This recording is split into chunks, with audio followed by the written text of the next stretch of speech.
Political law has been defined as that branch of public law which deals with the organization and operation of the governmental organs of the state and defines the relations of the state with the inhabitants of its territory. The entire field of political law may be subdivided into A. The law of public administration, which deals with the organization and management of different branches of the government. B. Constitutional law, which guarantees of the Constitution to individual rights and the limitation on governmental action. C. Administrative law, which exercises executive power in the making of rules and the decision of questions affecting private rights. And D.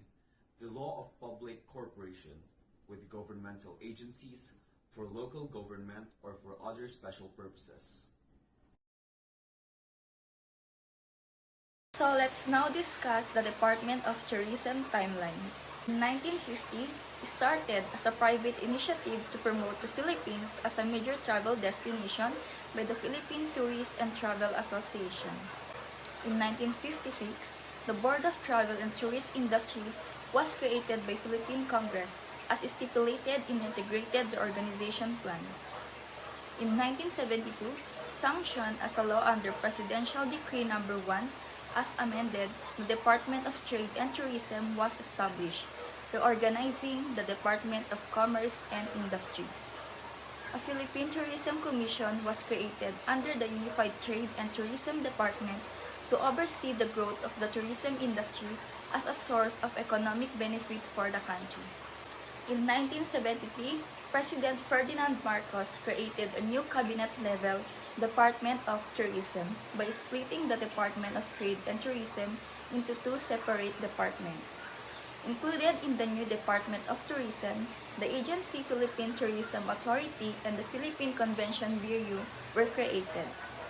The Department of Tourism was then renamed Ministry of Tourism as a result of the shift in the form of government as enriched in the amendments to the 1973 Constitution. The DOT timeline, in 1986 under Executive Order Numbers 120 and 120, assigned by President Corazon Aquino, the Department of Tourism was reorganized and correspondingly, the Convention Bureau was renamed the Philippine Convention and Visitors Corporation and the Intramuros Administration was attached. In 1998, the Department of Tourism assumed a prominent role in the culmination of centennial celebration of the country's independence from the Spanish Empire in 1898. In 2003, the Department of Tourism initiated one of its most successful tourism promotion projects, which is the WOW Philippines, under Secretary and now Senator Richard J. Gordon. In 2009, the latest improvements in the tourism industry in the country came about with the passage of Republic Act No. 9593 or the Tourism Act of 2009. The Tourism Act of 2009 was established on May 12, 2009, a policy that acknowledged tourism as an indispensable element of national economy and an industrial of national interest and importance. The purpose of tourism law is to provide a legal and regulatory framework for the development and management of tourism, preservation of cultural traditions, natural resources, and facilitate the involvement of the private sector and local communities in the tourism development activities. Is the implementation of Tourism Act of 2009 effective in the development of the tourism? The answer is yes. The law provides for the strengthening of the role of tourism councils, including the participation of non-government organizations, or what we call NGOs, people organizations, and the private sector in initiating programs for tourism development and environmental protection. Here are different agencies under the Department of Tourism. First is Intramuros Administration. Intramuros Administration is responsible for the orderly restoration and development of Intramuros as monument to the Hispanic period of our history. Its functions is to formulate, coordinate, and execute policies on the implementation of all programs, projects, and activities of the government affecting or relating to Intramuros. Second is Philippine Commission on Sports Scuba Diving, mandated to formulate rules and regulations, safety standards, and operating procedures for the development of recreational and technical scuba diving in the Philippines. It is mandated to promulgate programs and projects geared to the development of the country as a premier diving area in Asia, and to formulate rules, regulations, safety standards, and operating procedures to implement the development of sports scuba diving. Then we have the Tourism Infrastructure and Enterprise Zone Authority, or TIEZA. Is responsible for implementing policies and programs of the department pertaining to the development, promotion, and supervision of tourism projects in the Philippines. It was created by virtue of Republic Act No. 9593, otherwise known as the Tourism Act of 2009. Next is Duty Free Philippines Corporation. Is tasked to operate the duty and tax-free merchandising system in the Philippines, aimed to augment the service facilities for tourists, and to generate foreign exchange and revenue for the government as mandated by Executive Order No. 46. Philippine Retirement Authority is mandated to develop and promote the Philippines as a retirement haven as a means of accelerating the social and economic development of the country, strengthening its foreign exchange position at the same time, providing further best quality of life to the targeted retirees in a most attractive package. Tourism Promotions Board is primarily responsible for implementing an integrated domestic and international promotions and marketing program for the Philippines as a tourism destination, as well as for tourism investments. Specifically, it shall market the Philippines as a major convention destination in Asia. Then last is the National Parks Development Committee, mandated by Executive Order No. 30 and 69 to develop, preserve, and manage Rizal and Paco Parks in Manila and the Pook ni Maria Makiling Forest Park in Los Baños, Laguna, and other parks that may be assigned to NPDC. What is labor law? The Philippine Labor Code is a legislation that governs employment practices and labor relations in the Philippines. President Ferdinand Marcos enacted it on Labor Day in 1974. In the exercise of his then existing legislative powers, it prescribed the rule for hiring and termination of private employees, the condition of work including maximum work hours and overtime, employees' benefits such as holiday pay, 13-month pay, and retirement pay, and the guidelines in the organization and membership in labor unions as well as collective bargaining. This is to safeguard both employees and employers, ensuring that none is subjected to unfair treatment or exploitation. No employee in the Philippines is required to work more than 8 hours every day. He is worthy of a 1-hour lunch break daily without fail. However, a worker is only required to work a maximum of 8 hours per day from the office. There are no laws that mandate his working hours from home. Selection of employees. The concept of selection and hiring is a process undertaken by the organization to determine the suitableness of an applicant for employment. Under the doctrine of management prerogative, every employer has the right to regulate, according to his or her own discretion and judgment, all aspects of employment, including hiring.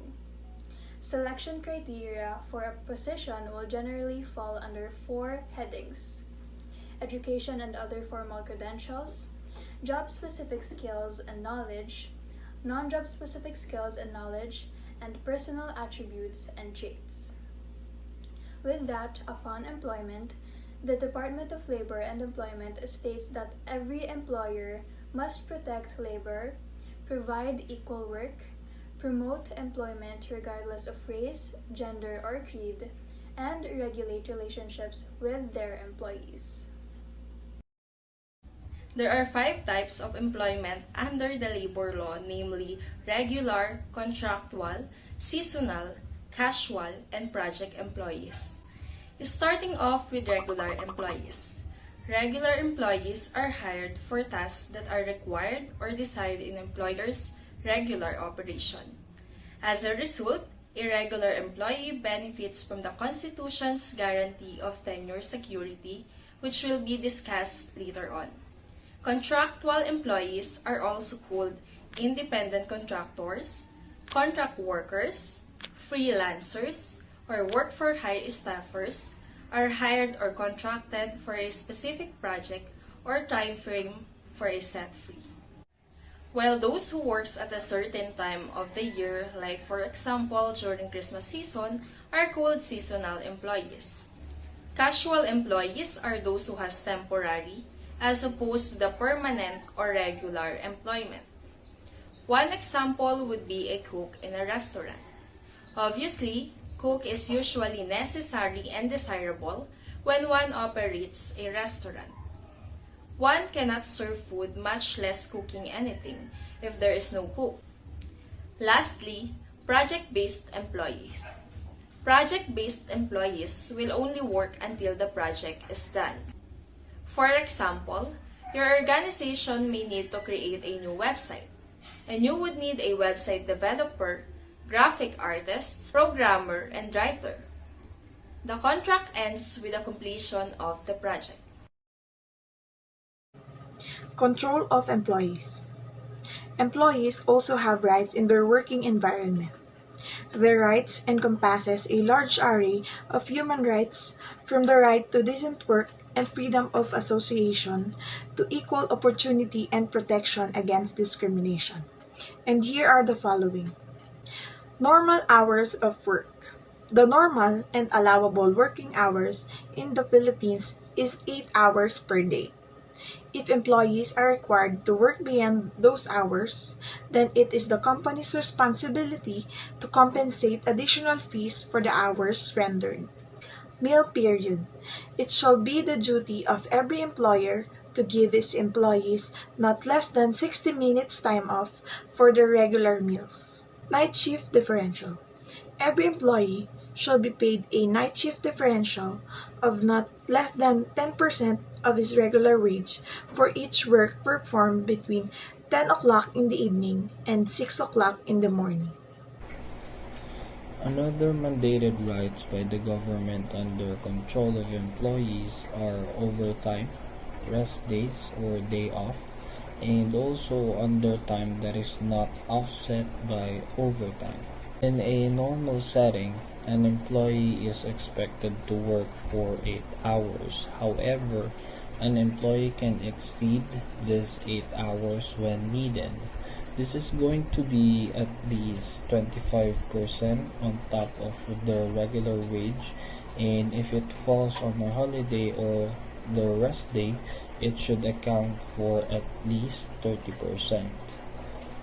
Now, there is a rule in the workplace wherein undertime is not offset by overtime. For example, an employee is late for their scheduled shift for an hour. It is illegal for the company to require the employee to render overtime to compensate for the missing hours.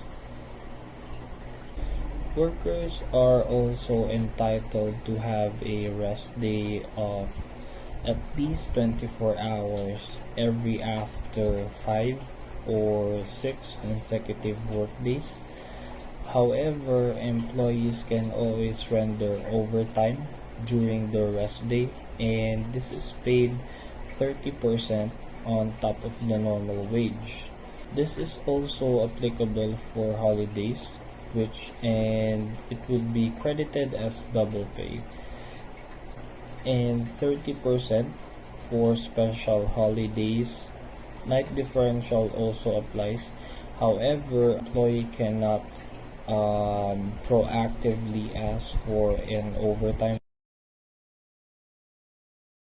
The Bureau of Working Conditions, a staff department of the Department of Labor and Employment, compiled a list of basic rights that every worker is entitled to. These rights ensure the safety and health of all workers. First is the equal work opportunities for all. The state shall protect labor, promote full employment, provide equal work opportunity regardless of gender, race, or creed, and regulate relations between employees and employers. Second is the security of tenure. Every employee shall be assured security of tenure. No employees can be dismissed from work except for a just or authorized cause, and only after due process. Just cause refers to any wrongdoing committed by an employee, while authorized cause refers to economic circumstances that are not the employee's fault. Third is the work days and work hours. An employee must be paid their wages for all hours work. If their work hours fall between 10 o'clock p.m. and 6 o'clock a.m., they are entitled to night shift pay in addition to their pay for regular work hours. If they work over 8 hours a day, they are entitled to overtime pay. Fourth, weekly rest day. A day of 24 consecutive hours after 6 days of work should be scheduled by the employer upon consultation with the workers. Fifth is the wage and wage-related benefits. Wage is the amount paid to an employee in exchange for their service that they render to their employer. Wage may be fixed for a given period. Sixth is the payment of wages. Wages should be paid directly to the employee in cash, legal tender, or through a bank. Wages shall be given not less than once every 2 weeks or twice within a month at intervals not exceeding 16 days. 7 is the female employees. Women are prohibited from engaging in night work unless the work is allowed by the following rules. Firstly is the industrial undertakings from 10 o'clock p.m. to 6 o'clock a.m.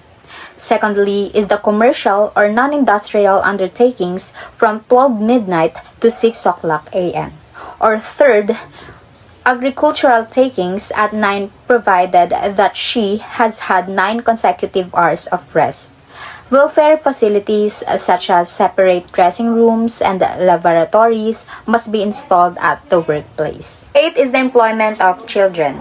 The minimum employment age is 15 years of age or 15 years old. Any worker below 15 years old should be directly under the sole responsibility of parents or guardians provided that work does not interfere with the child's schooling or development. The minimum age of the employment is 18 years old for hazardous jobs and 15 years old for non-hazardous jobs.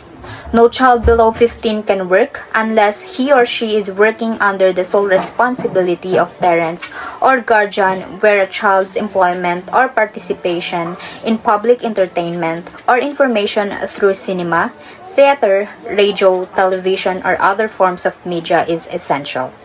9 is safe working conditions. Employers must provide workers with every kind of on-the-job protection against injury, sickness, or death through safe and helpful working conditions. And lastly, number 10 is the rights to self-organization and collective bargaining.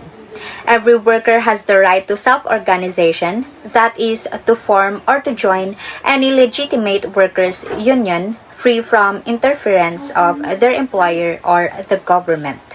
All workers may join a union for the purpose of collective bargaining and is eligible for union membership on the first day of their employment. Collective bargaining is a process between two parties, namely the employer and the union, where the terms and conditions of employment are fixed and agreed upon. In collective bargaining, the two parties also decide upon a method for resolving grievances. Hi everyone, my name is Claire and Bagadiong from Tourism Management, and I'm here to discuss security of tenure. Basically, security of tenure means no employee can be dismissed from work except for a just or authorized cause and only after due process. Let's take a look at the example. Attendance violation. If you have 3 consecutive unapproved absences, you will be receiving a return to work order or R2. There are 2 scenarios right after receiving the notice. If you're not going to answer the notice with the specific time given, that's the time that you will be sent a notice of dismissal. However, If you were able to reply, you will be given a chance to explain the violation through a meeting, and right after that, wait for the final decision of HR. Hi, my name is Joyce Mariel and I'll be tackling about the payment of wages. Wage is the monetary compensation or payment, sometimes known as personal expenses, that an employer pays to employees in exchange for work performed. Wages can be computed as a fixed amount for each task accomplished, or as an hourly daily rate based on an easily measured quantity of work completed. Payment must be paid in monetary notes or coins, cash according to the statute. Payment by check or credit to a bank account is permitted with the employees written authorization. Wages comprise all monetary remunerations and including the following: amount payable under the terms of employment, amount payable under any award, settlement, or court order, paid as overtime labor or for vacations, leave period, payable on account of terminations of employment. Hello everyone, my name is Jonaver James Aguilar, and for today we will going to talk about employee benefits. Employee benefits are one of the essential part of any compensation package. All of the Philippine company and its workers are responsible to join and contribute to government organizations. Employers must bear their own payments and may not deduct from their workers. Failure to remit these payments to the designated organizations may result in increase for the employer as well as the criminal consequences against the employer and its executives. So what are the different benefits or different types of benefits? These are Social Security System, which is known as SSS. Is in charge of providing social security benefits to private sector workers. It provides as a replacement income in the event of death, disability, sickness, pregnancy, or old age, in which SSS contribution is 11% of an employee's monthly income, 7.37% from the employer, and 3.63% from the employee. Hello, my name is Elice, Patricia, and Arellano. So we were talking about the employees' benefits. So the next is the GSIS, a range of social security benefits such as life insurance, divorce, retirement payment, and disability benefits are covered by the government service insurance system, or also known as GSIS. So in charge for monthly premium contribution, the following loans products are available from GSIS, like multipurpose loan, policy loan, enhanced emergency loan, enhanced pension loan, and pensioner emergency loan. Next is the HDMF. The Home Development Mutual Fund are also known as the Pag-ibig Fund. So it is a type of mutual fund for home building. The development of effective, dynamic, regular, and connected savings system are two of the nation's top priorities, enabling families with low and middle incomes to realize their dream of owning a quality home. For example, if you want to buy a property but lack of funds or unable to pay a full amount, you can apply for a loan. Also, there is a PhilHealth, National Health Insurance, which was intended to guarantee that all Filipinos have access to cheap, acceptable, and available healthcare service. For example, if you have an accident, you can use your PhilHealth to lower the overall hospital bills. And lastly, the 13-month pay. Employees are paid an additional month worth of pay under the law. It was known as the Christmas bonus.